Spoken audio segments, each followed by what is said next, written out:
Philetaerus, a eunuch from the region of Paphlagonia, rose to prominence in the service of Antigonus Thepomonophthalmus, one of Alexander the Great's generals. Antigonus entrusted Philetaerus with the treasury at Pergamon, a seemingly unimportant post on the fringes of his vast empire. Little did Antigonus know, this decision would have profound consequences. Philetaerus, though physically limited, possessed a keen intellect and an ambitious spirit. He proved himself a capable administrator, diligently managing Pergamon's resources and ensuring the security of the treasury. For nearly a decade, Philetaerus remained loyal to Antigonus.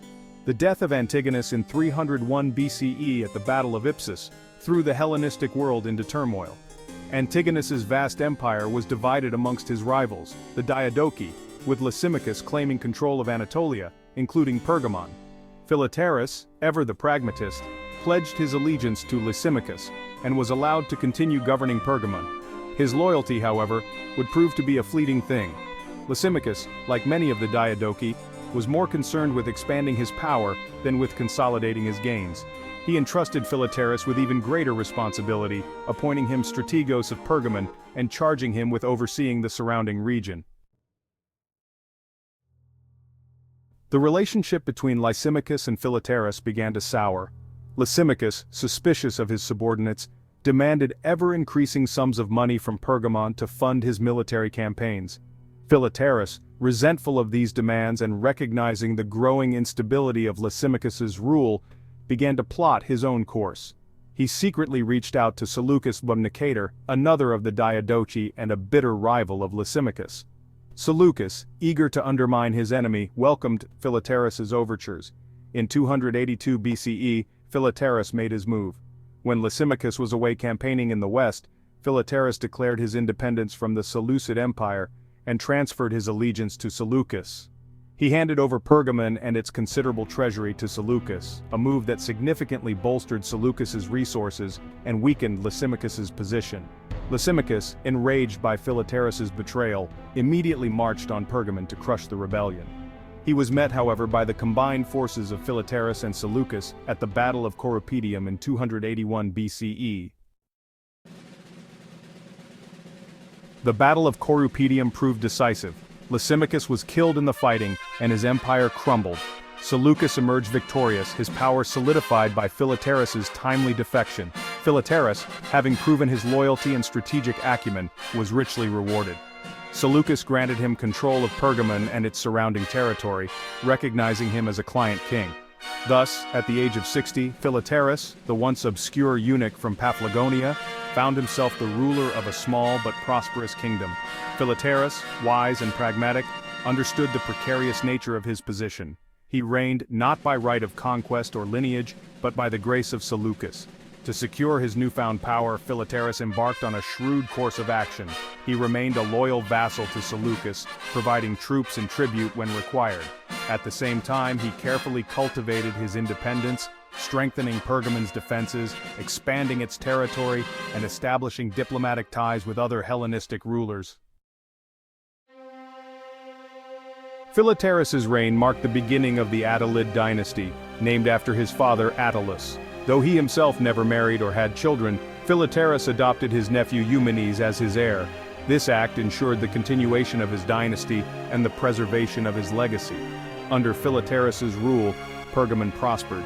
He invested heavily in the city's infrastructure, expanding its walls, improving its harbor, and constructing new temples and public buildings. He also patronized the arts and sciences, attracting scholars, artists, and poets to his court. Philetaerus's reign was not without its challenges.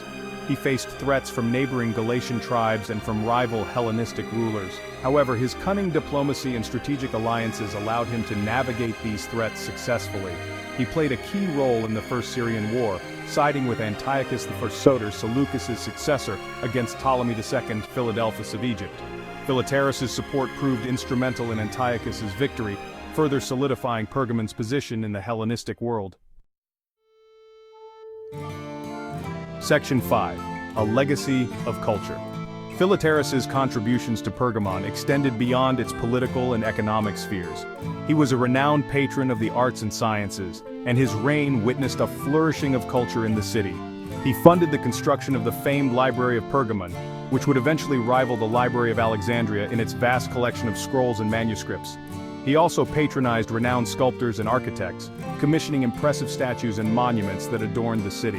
Philetaerus's patronage of the arts and sciences had a profound impact on Pergamon's cultural identity. The city became a center of learning and artistic innovation, attracting scholars, artists, and intellectuals from across the Hellenistic world.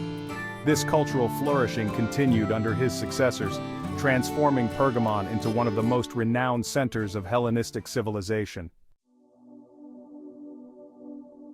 Section 6. The Wise Ruler. Philetaerus's reign, though marked by cunning political maneuvering and strategic alliances, was also characterized by wisdom and restraint. Unlike many of his contemporaries, he did not seek to expand his power through endless warfare. Instead, he focused on consolidating his gains, strengthening his kingdom, and ensuring the prosperity of his people. He understood the importance of diplomacy and compromise, preferring negotiation and alliance building to costly and risky military campaigns. Philetaerus's wisdom and moderation earned him the respect and admiration of his subjects and his fellow rulers. He was known for his fairness, his generosity, and his unwavering commitment to the well-being of Pergamon.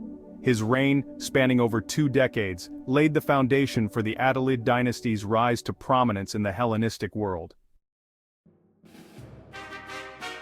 Section 7. A lasting impact. Philetaerus's legacy extended far beyond his death in 263 BCE.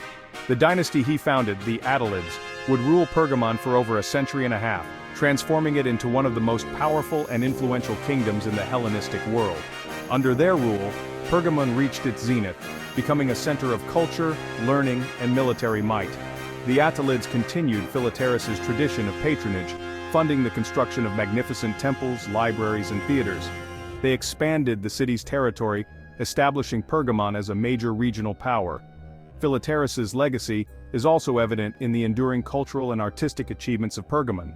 The city's renowned library, its impressive sculptures, and its innovative architectural designs are a testament to his vision and his patronage. The Attalids, following in his footsteps, continued to foster this cultural efflorescence, ensuring that Pergamon's legacy as a center of Hellenistic civilization would endure for centuries. Section 8.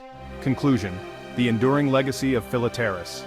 Philetaerus, the eunuch who rose from obscurity to become the founder of a dynasty, left an indelible mark on the ancient Greek world. His cunning, his pragmatism, and his unwavering commitment to the well-being of Pergamon laid the foundation for the Attalid dynasty's remarkable rise to power. Under his successors, Pergamon flourished, becoming a beacon of culture, learning, and military might in the Hellenistic world. Philetaerus's legacy serves as a testament to the enduring power of human ambition, ingenuity, and the profound impact that a single individual can have on the course of history.